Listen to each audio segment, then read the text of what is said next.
mendapatkan kebaikan yang sempurna dari Al-Quran. Dan kebanyakan kaum muslimin pada hari ini kurang sekali dalam merenungkan makna Al-Quran ini. Bismillahirrahmanirrahim. Assalamualaikum warahmatullahi wabarakatuh. Alhamdulillahilladzi arsala rasulahu bil huda wa dinil haqq yudhhirahu 'ala dini kulli wa kafa billahi shahida. Asyhadu an la ilaha illallah wahdahu la syarika lahu wa asyhadu anna Muhammadan abduhu wa rasuluhu la nabiyya ba'da. Allahumma shalli wa sallim ala nabiyyina Muhammad ibni Abdillah wa ala alihi wa sahbihi wa mawalah. Allahumma la sahla illa ma ja'altahu sahlan wa anta taj'alul hazna idza syi'ta sahla.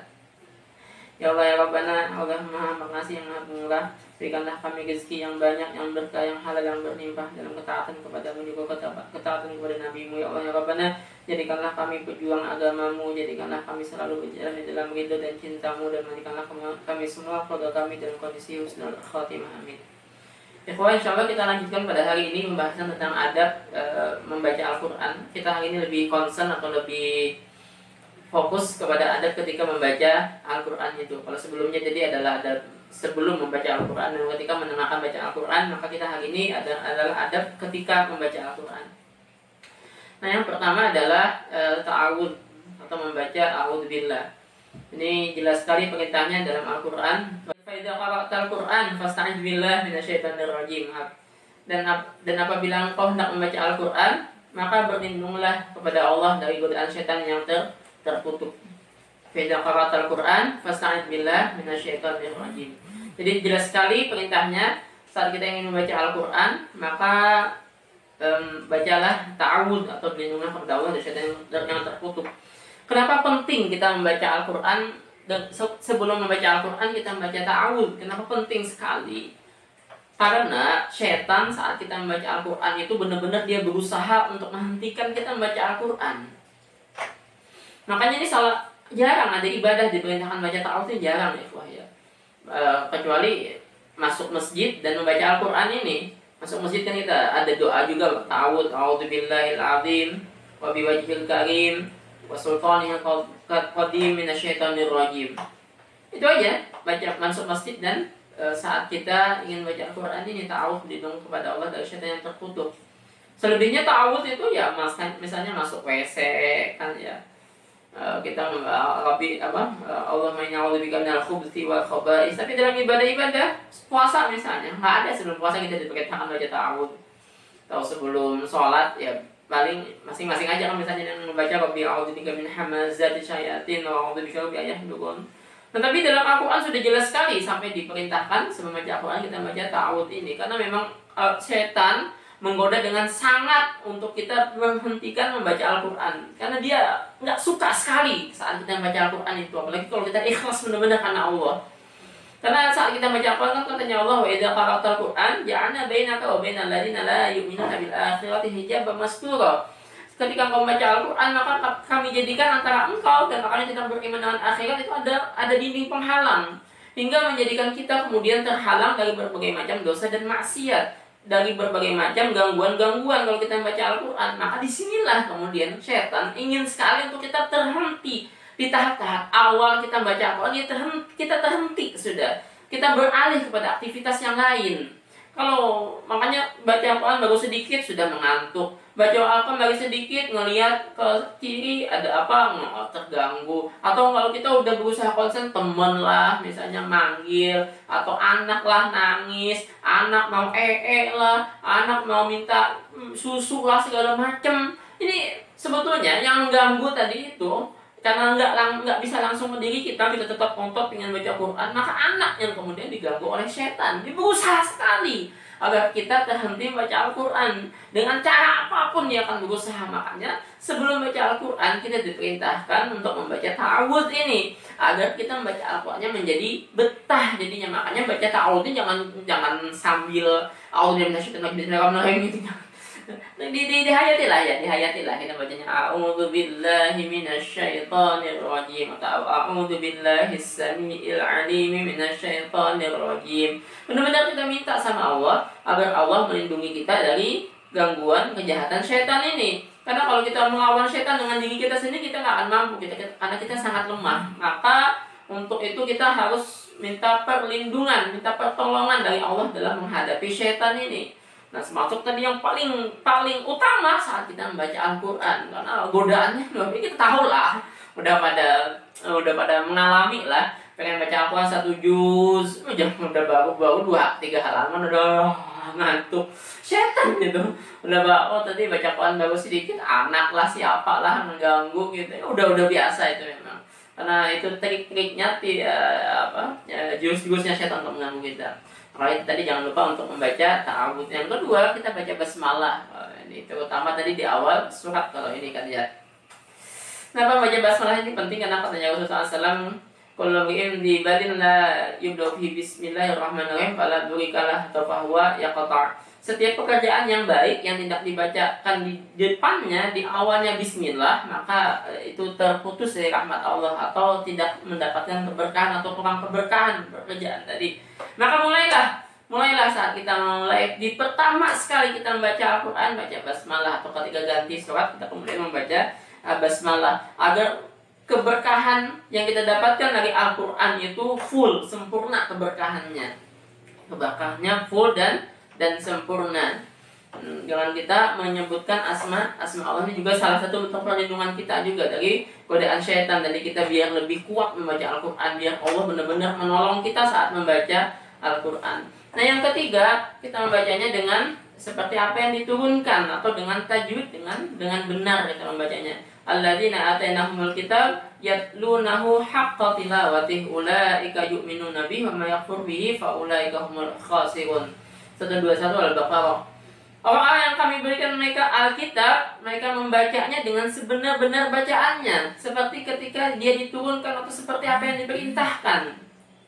Maka mereka orang yang beriman kepadanya, katanya Allah dalam surat Al-Baqarah 121 ini. Mereka orang yang benar-benar beriman kepada Al-Quran, membaca Al-Quran dengan benar, dengan tajwid, dengan seperti yang apa yang diperintahkan.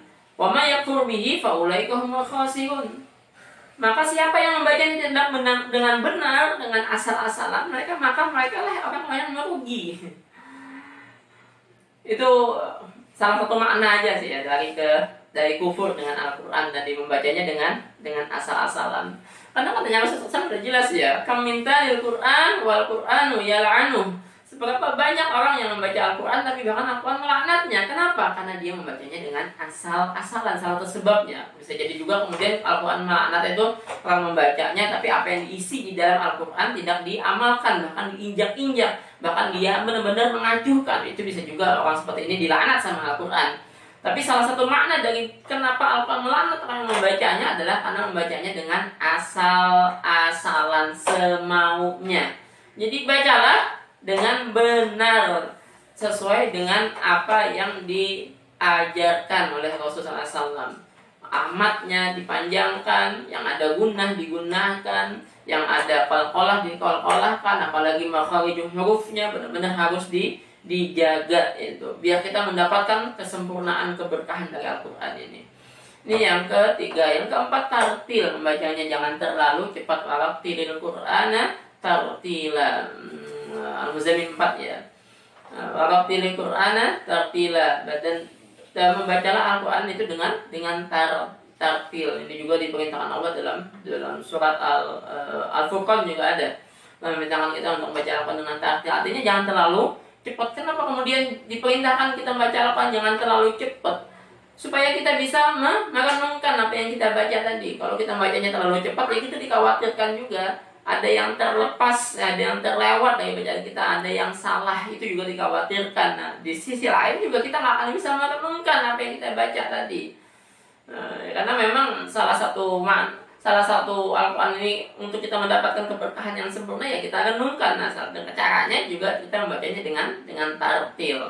Nah, di satu saat kita ingin membacanya cepat nggak apa-apa, tapi jangan dibiasakan membaca Al-Quran dengan cepat-cepat terus. Karena kita misalnya punya hafalan yang banyak, 20 juz, 25 juz, 30 juz, kalau kita bacanya terlalu lambat, ya kita nggak bisa banyak murojaah, jadinya nggak apa-apa kita membacanya cepat, tapi jangan selalu membacanya cepat, tapi divariasikan. Kadang kita cepat, kadang kita lambat. Nah, tapi tadi cepat pun harus sesuai tetap dengan hukum tajwid. Jangan sampai karena kepengenan cepat akhirnya melanggar hukum-hukum tajwid tidak benar, makharijul hurufnya tidak benar, matnya jangan sampai seperti itu. Ini yang keempat. Yang kelima, ikhwah, ketika kita baca Al-Quran itu juga tadi direnungkan, ditadabburi. Afala yatadabbaruna al-Quran am ala qulubin aqfaluha. Muhammad 24, ini surat Muhammad ayat 24. Apakah mereka tidak mentadabburi isi Al-Quran atau hati mereka akan dikunci? Maka kalau kita baca Al-Quran doang tanpa tadabbur, tanpa merenungkan isi apa yang kita baca itu, akhirnya kita bisa jadi menginjak-injak dengan Al-Quran yang kita baca. Kenapa? Karena kita cuma membaca, tidak memahami. Al-Quran melarang riba misalnya, alladzina ya'kuluna riba la yakumuna illa kama yakumul ladzi yatakhabbathu asyaitanu minal mas.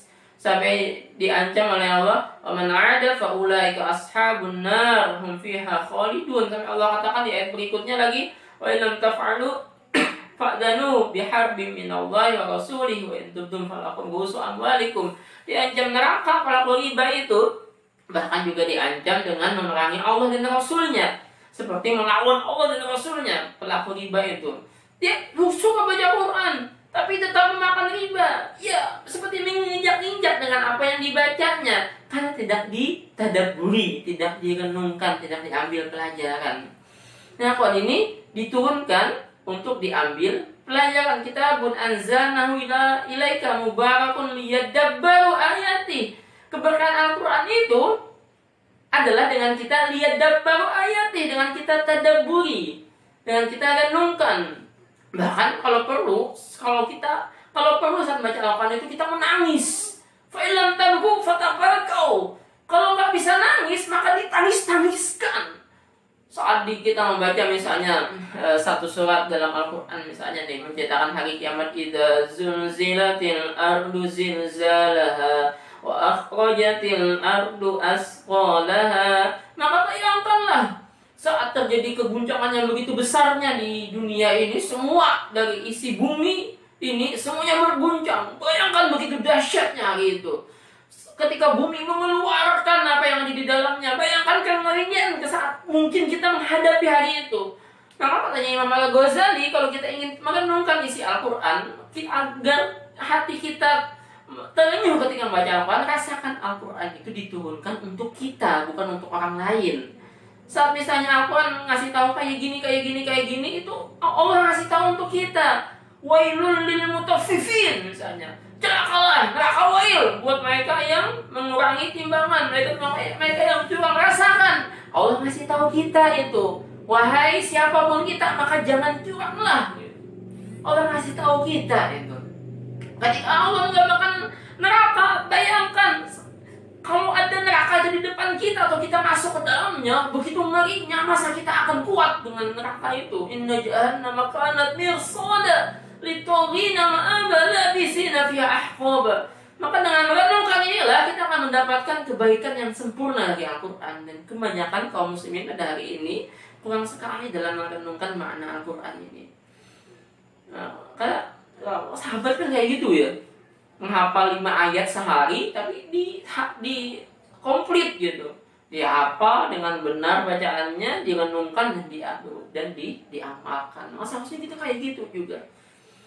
Nah, kemudian kita berinteraksi dengan Al-Quran. Selanjutnya ini ya, berinteraksi dengan Al-Quran. Ketika Al-Quran memerintahkan sesuatu, maka kita jawablah, kita laksanakanlah. Ketika ketemu ayat sajadah misalnya, kalla la tuti'hu wasjud wa fatari, maka sujudlah kita. Karena Allah yang memerintahkan kita saat itu sujud. Wa idza quri'a 'alaihimul Qur'anu la yasjudun, surat Al-Insyiqaq ayat 21 ini. Maka sujudlah kita. Sujudlah kita saat membaca ayat sajadah. Kalau ditanya sama Allah misalnya, maka jawablah. Jawab alaihissallah bi ahkamil hakimin. Bukankah Allah hakim yang paling bijaksana? Jawablah bala wa ana ala dzalika minasyahidin. Seperti ini kan yang diajarkan Rasulullah SAW. Benar ya Allah, dan aku termasuk yang bersaksi terhadap apa yang engkau sampaikan itu. Maka jawab terus. Ketika Allah memerintahkan fasabbih bihamdika rabbika wastaghfir, maka bertasbihlah dengan memuji Tuhanmu dan istighfarlah. Maka kita jawablah mengatakan subhanaka Allahumma wa bihamdika Allahumma ghfirli.